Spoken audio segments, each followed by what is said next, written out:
পিতা ঈশ্বরের আশীর্বাদে আমরা একটি সপ্তাহের শেষ প্রান্তে এসে পৌঁছেছি।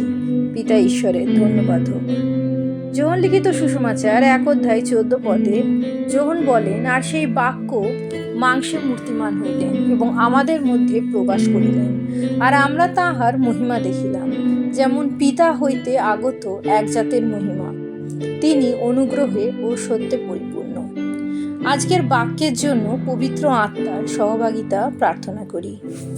অনুগ্রহ এবং সত্য, যা প্রভু যীশু পরিপূর্ণ। তিনি পৃথিবীতে অনুগ্রহ নিয়ে এসেছিলেন।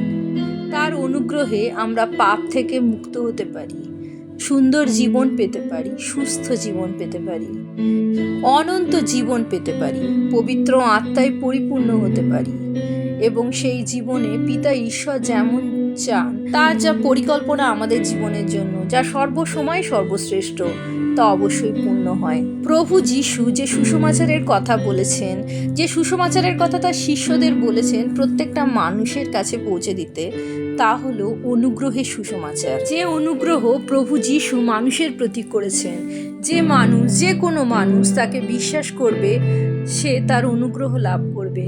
পিতা ঈশ্বরের সন্তান হয়ে উঠবে প্রভু যীশুর অনুগ্রহে, ধার্মিক হয়ে উঠবে প্রভু যীশুর অনুগ্রহে, কারণ তিনি আমাদের সকল পাপ গ্রহণ করে তার ধার্মিকতা দান করেন। সাধু পল যেমন বলেছিলেন, কিন্তু আমি নিজ প্রাণকে কিছুই মধ্যে গণ্য করি না, আমার পক্ষে মহামূল্য গণ্য করি না, যেন নিরূপিত পথের শেষ পর্যন্ত দৌড়াতে পারি এবং অনুগ্রহের সুসমাচারের পক্ষে সাক্ষ্য দিবর যে পরিচর্যা পদ প্রভু যীশু হইতে পাইয়াছি, তাহা সমাপ্ত করিতে পারি। প্রভু যীশুর শিষ্যেরা প্রভু যীশুর অনুগ্রহ বুঝেছিল। যখন পিতর প্রাণের ভয়ে প্রভু যীশুকে ছেড়ে পালিয়েছিল, তিনবার তাকে অস্বীকার করে, সেই পিতরই প্রভু যীশুর পক্ষে প্রথম সাক্ষ্য দেয়। তার সাক্ষ্যে 3000 লোক প্রভু যীশুকে বিশ্বাস করে।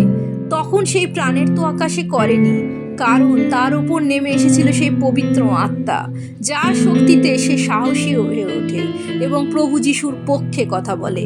সে উপলব্ধি করে এই বলার শক্তি, সাহস সে নিজে থেকে পায়নি, পবিত্র আত্মার আবেশে, শক্তিতে সে এই শক্তি লাভ করেছে এবং পবিত্র আত্মা লাভ করেছে, কারণ প্রভু যীশুর অনুগ্রহ সে লাভ করেছে। সে প্রভু যীশুর প্রিয় শিষ্য ছিল, তাকে বিশ্বাস করত এবং পরিত্রাতা রূপে, ঈশ্বর রূপে তাকে গ্রহণ করেছিল। প্রভু যীশুই যে সত্য, পথ এবং জীবন, সে বিশ্বাস করেছিল।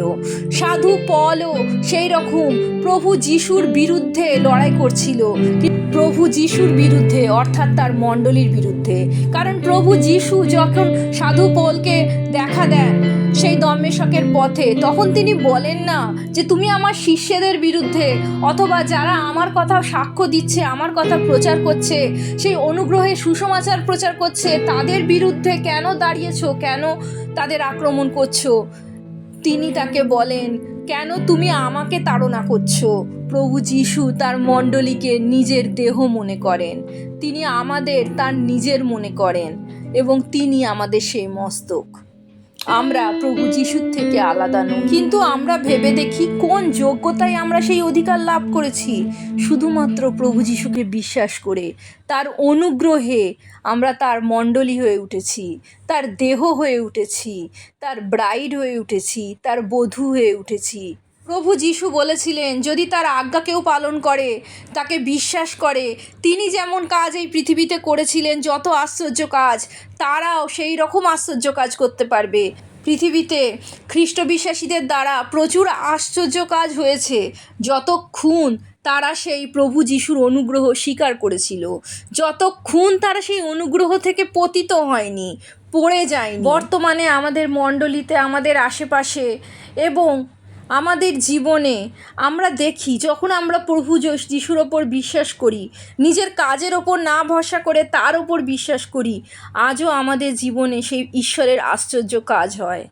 কিন্তু যে পরিমাণে প্রথম দিকে চার্চের মাধ্যমে আশ্চর্য কাজ হয়েছিল, সেই পরিমাণে কিন্তু বর্তমানে হচ্ছে না। আমাদের আশেপাশে পৃথিবীতে অনেক জায়গায় হচ্ছে, অনেক মৃত জীবিত হচ্ছে, অনেক অসুস্থ সুস্থ হচ্ছে, কিন্তু যারা অনুগ্রহ, প্রভু যিশুর অনুগ্রহ স্বীকার করছে এবং স্বীকার করছে আমাদের জীবনে বেঁচে থাকার জন্যই প্রভু যিশুর অনুগ্রহই সত্য, যথেষ্ট।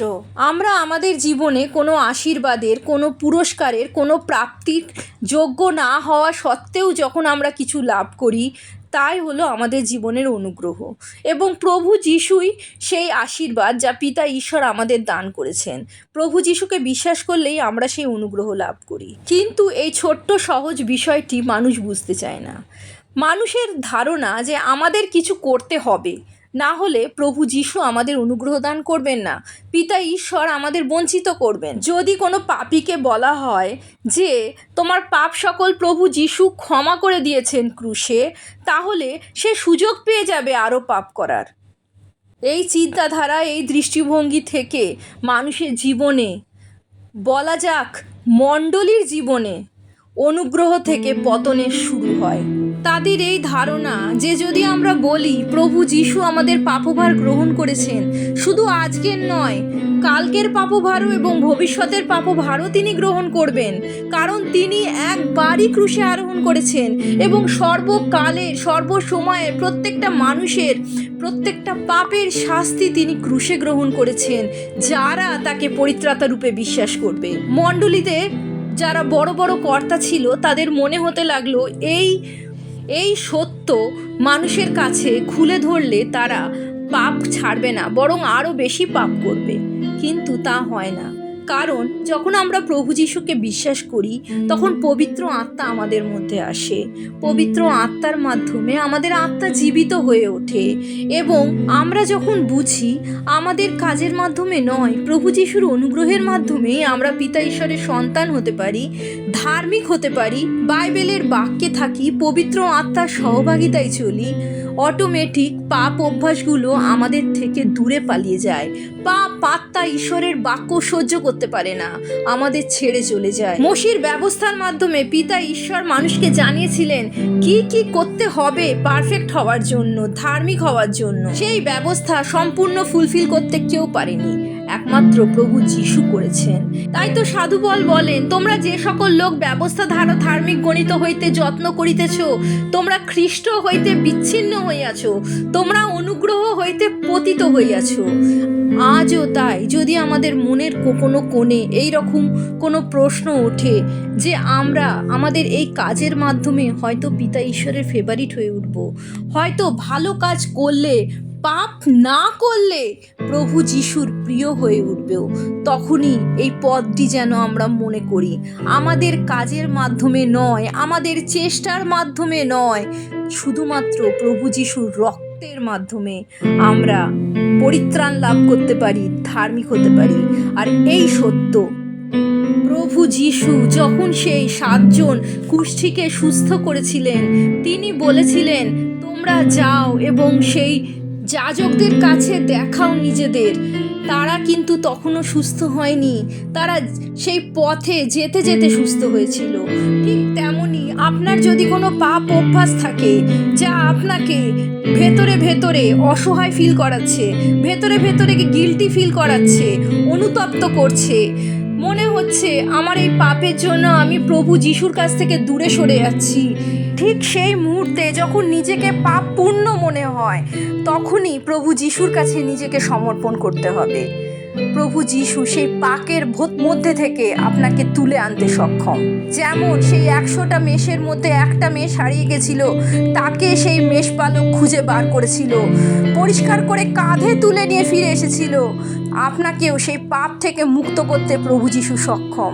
পবিত্র আত্মার শক্তিতে আপনি পাপ মুক্ত হবেন। আর যদি মনে করেন যে যেদিন আমি পাপ মুক্ত হব, যেদিন পাপ অভ্যাস ছাড়বো, তারপরে আমি চার্চে যাব বা প্রভু যিশুর গৃহে যাব বা প্রভু যিশুর চরণে যাব, সেই দিন কোনো দিনও আসবে না। কারণ আমাদের চেষ্টায়, আমাদের শক্তিতে, আমাদের ইচ্ছায়, আমাদের কাজের মাধ্যমে নয়, কেবল প্রভু যিশুর অনুগ্রহের মাধ্যমে আমরা ধার্মিক হয়ে উঠি এবং তা সর্বৈব সত্য।